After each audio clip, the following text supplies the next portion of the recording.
fish around grass in the springtime like everyone does. So the setup I have for this rod is a 6/8. It's a favorite rod. It's a Summit. And the reason why I have such a short rod is because I like to fish around docks. And sometimes if you get too close, you'll break your rod. So I'm going to show you this jig right here. See what the fish think about it, but nice and slow. See how that super slow fall that I have on that jig, and I just want to kind of soak the bottom. Like the water's 50 degrees, so I'm gonna want to fish nice and slow.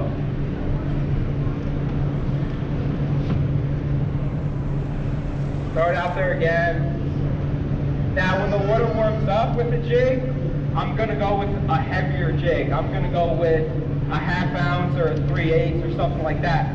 But right now, I'm just trying to remain in contact with the bottom and drag that jig to try to kind of trigger these fish to bite. But like I said, 1/4 ounce jig, right when the ice comes out, try it out. Definitely an effective way to catch fish. If the water is a little dingy, I like a black and blue jig. The line I'm using is 100% fluorocarbon, so it's 100% in the water. You shouldn't be able to see the line, it's 100%. So that's kind of jig fishing 1/4 ounce in the spring. So I'm going to grab another bait. We can talk about that.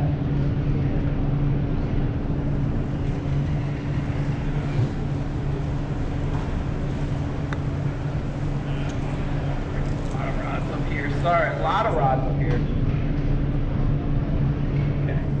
So the next bait I'm going to talk to you guys about is a Senko, and we all know a Senko can be a great bait, you know, wacky rigged under docks. But I'm going to show you a little different presentation of a Senko. So this is a 4-inch Senko, and I have it pegged. So same stuff. When the ice comes out, 3/16 ounce weight. So I went even lighter with the Senko because the Senko itself got some weight.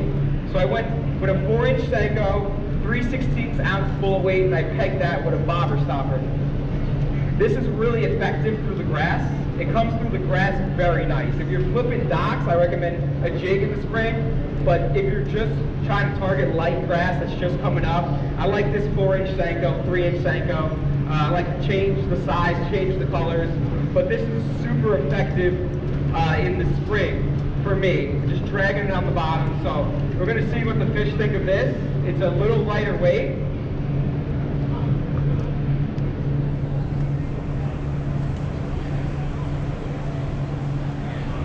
Yeah, one has it.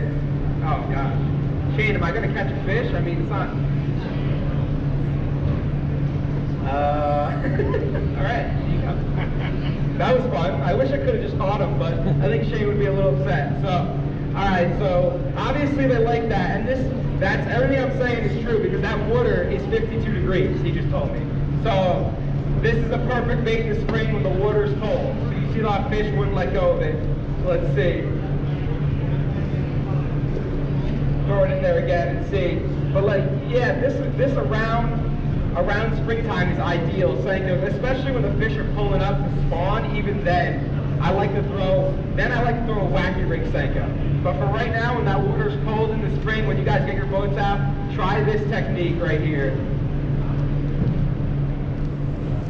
They like that crazy fall, and it's always on. Oh my gosh, they're just smoking this Senko. Oh gosh. The hooks are cut off, just to let you guys know. So I don't have any hooks there. So obviously that was a great bait. 3/16 ounce weight with a 4-inch Senko, so you guys know full of weight. Alright, so now we're skipping a couple months. So now the water's in the 65 degree range. So when the water's in the 65 degree range, in early June, I'm going to pick up a heavier weight. So that was 3/16 ounce. So I like to fish a little faster, which is a quarter ounce. And that's going to allow me to fish a tiny bit faster, cover a little bit more water, really. And that's important. You know, more water you cover, find those fish that are willing to bite. So now I'm going to go with the 1/4 ounce. I don't know how well it's going to work because that water's 52 degrees. So I'm gonna go with that, and I'm gonna go with a different bait, a beaver style bait, as that water warms up. It's a bigger profile, and it's a bigger bait. So that's the bait I'm gonna go with, try to trigger some bigger fish to bite as the water warms up in the 65 to 70 degree range. So we're gonna see what the fish think of that right there.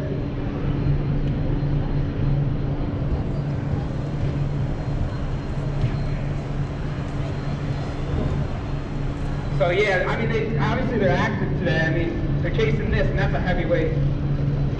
So there you go, right there. That bait's gonna work too. It's a quarter ounce. Like I said, when the water warms up a little better, I like to throw this around the grass that's growing up.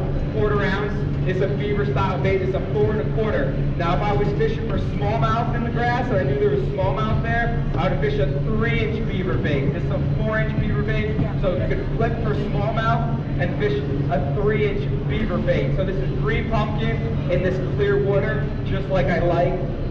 So check that out, and the setup I'm using is a little heavier. Flipping and pitching, 7-foot rod, brush, favorite rod.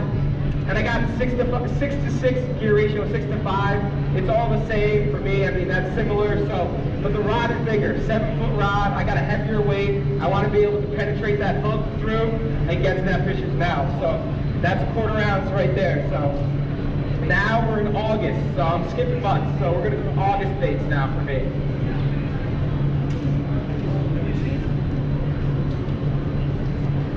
So now I'm going to go with an even heavier weight. So as the water rises, I want a bigger weight, because that's going to trigger the fish to bite. Those fish sometimes don't want to bite, but when you get a fast bait that comes down fast like a missile, those fish, it triggers them to bite. And honestly, it gets them mad. That's what it does. It gets them very mad. They think the bait's getting away from them. So you really got to, as the water temperature rises, you got to look at the weight. That's very important. The quarter ounce, 3/16, even an ounce sometimes. Very important to get those fish to bite. So I went with again, it's a bigger weight. I went with a 7-2 rod, so I upped my rod. I went with a 6 to 6 gear ratio reel.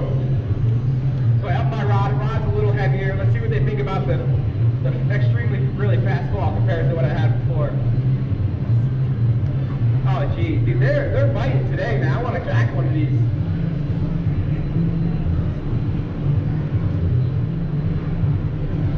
Come on, buddy. I don't have a hook on there. Get off. All right. Finally. So you can see everything I throw in there today. They're obviously active, these fish. But like flipping and pitching, these triggers these fish to bite. So some of these fish could be inactive, but when you hit them on the head with that lure, it triggers those fish to bite.